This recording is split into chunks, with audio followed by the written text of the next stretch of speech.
Belvedere and Abbey Garden Farm, or rather, welcome not to Belvedere and Abbey Garden Farm.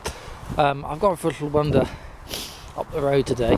I must point out we're like literally about 2 weeks from Christmas and the temperature has plummeted.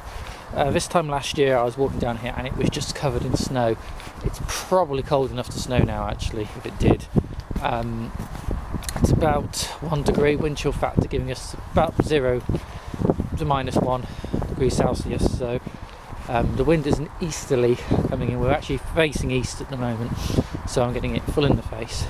It's about 3, just got about 3 o'clock in the afternoon, but in December of course the sun is setting, but I just thought I'd come out for a little stroll down to the fields, or what's going to be left of the fields. Right, so this is the end of the track at the top of the fields. So this is Weir Hill, and as you see, construction is actually over there at the moment, so large and major. This is still farmland at the moment. The village of Uffington is over there. The hill you can see, that's Horman Hill, so we're facing east. And then you've got the tiny hamlet of Preston, which is over the other side of the river in front of you. Uffington is a little bit more up there, if I remember correctly. So Uffington, the village of Uffington is over there. So yeah, it's really cold.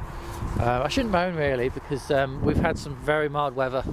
You know, it's been up to almost 10 degrees, which has been kind of out of season, and we could do with this cold snap and some ground frosts now, just to sort of kill off any pests, especially for the garden. I need my winter sown crops to harden, so we could do with a little bit of low temperature.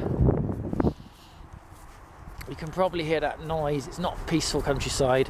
That's the A5, if you like, ring road. Goes around Shrewsbury, so that's the road. It connects up to the M54, takes you to Telford, and then onto the M6, sort of West Midlands. So it's quite a busy trunk route connecting North and South Wales through this part of the Welsh Marches and onto the West Midlands and eventually London.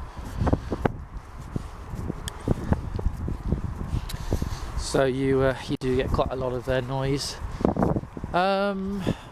You see those over there? There's sheep on the. This is on the other bank, on the other side. There's some sheep.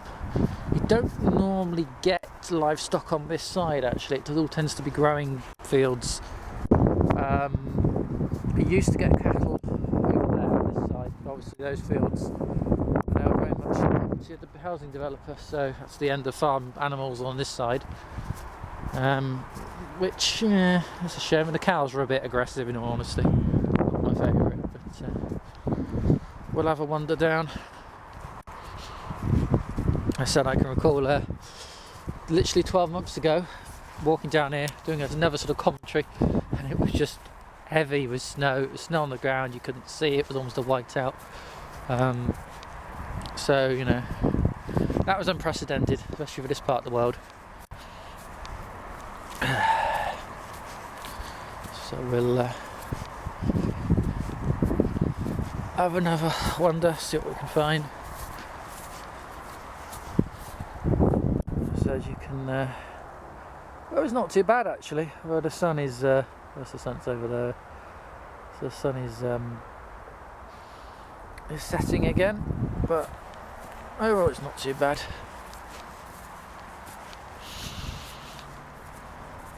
It's just a bit squishy down here, so you can see where they're not trying to bring cars or domestic vehicles down here. When this was dry, you could actually physically drive right down here and not get stuck, but you're not going to do that this time of year.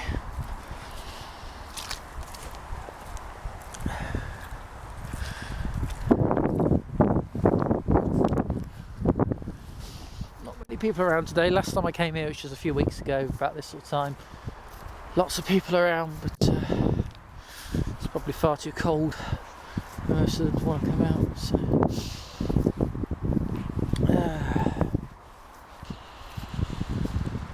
and you can get a better look of the River Severn. And then you've got this property, you can just see it on the other bank there.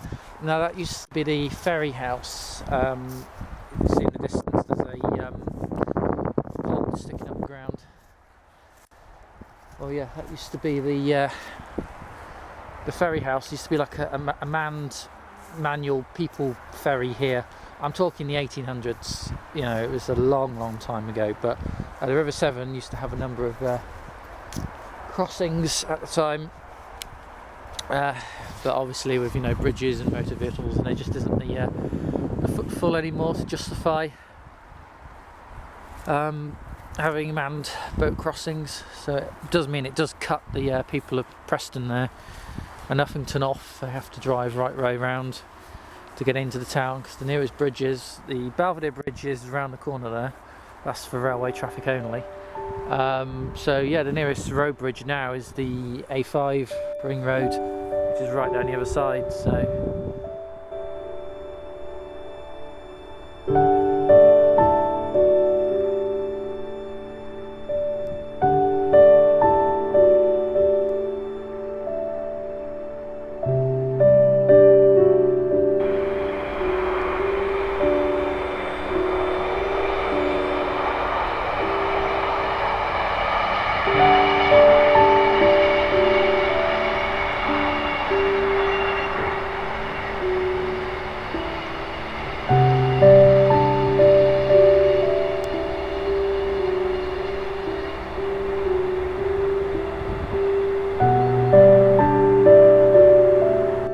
okay, so I've just come down through the woodland area, and this is Belvedere Bridge, which carries the Shrewsbury to Birmingham main railway line. It's 2 tracks.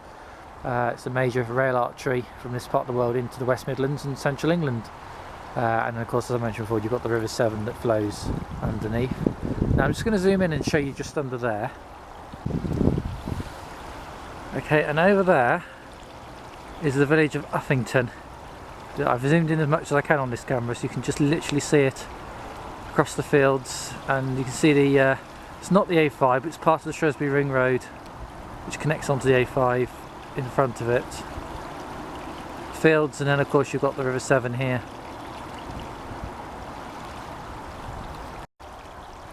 So yeah, we are a little bit out here. If you can start to see neighbouring villages in the distance, and you can see it's at the foot of Holman Hill. Just try and move a little bit this way, and you can see through the bridge there's Holman Hill. So we've all definitely got that way, as you can get some nice shots back this way, use some idea of the geography of the kind of local area.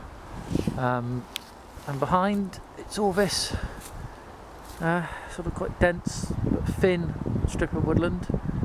I wanted to get this photograph now, or video rather, now, before we lose all the light. It's a little bit warmer down here because I'm sheltered from the wind, but yeah, as you can tell, it's not quiet. We've got sirens of a police car or something in the background now. It's not very quiet here, unfortunately. But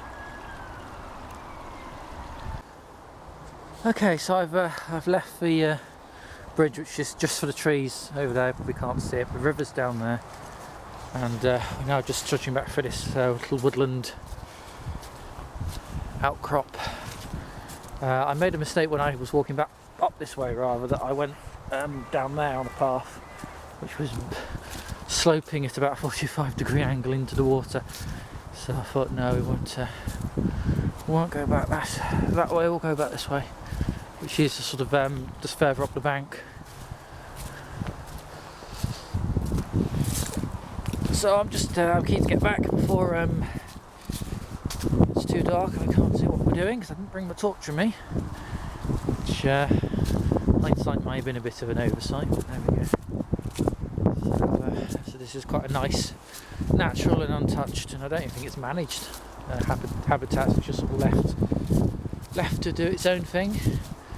I don't believe, even if the builders get the fields up here, behind that fence, that they'll be able or willing to want to touch this. But of course the habitat here would change if you had garden fences backed up to that fence, but that's probably for another day.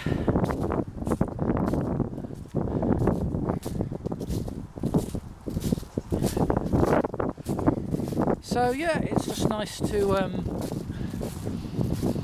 come and have a little walk. So we can get the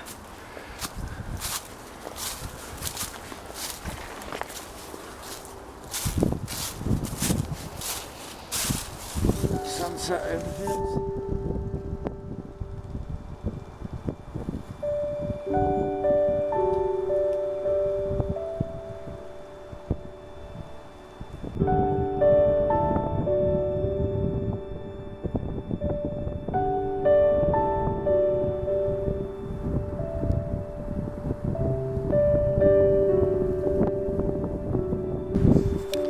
Okay, so I've just made it out the woods over there, and bottom of the field, going to climb back up the hill and head back down the farm lane into suburbia and where I live. So yeah, I hope you like this video. I appreciate it. It's a little bit me just lost in my thoughts wandering around, but I think sometimes it's nice, especially if you haven't been out in a little while like myself, or certainly not walked anywhere and got the exercise. It's just nice to come out while it's a bit quiet, even if the weather is a bit on the awful side, especially in winter. In summer, oh yeah, it's easy to go out and spend lots of time outside, but in the winter you really do have to have a bit of motivation to want to go for a walk. But yeah, anyway, thanks so much for watching. Don't forget to like and subscribe, and yeah, we'll see what we get up to next time. So until then, bye for now.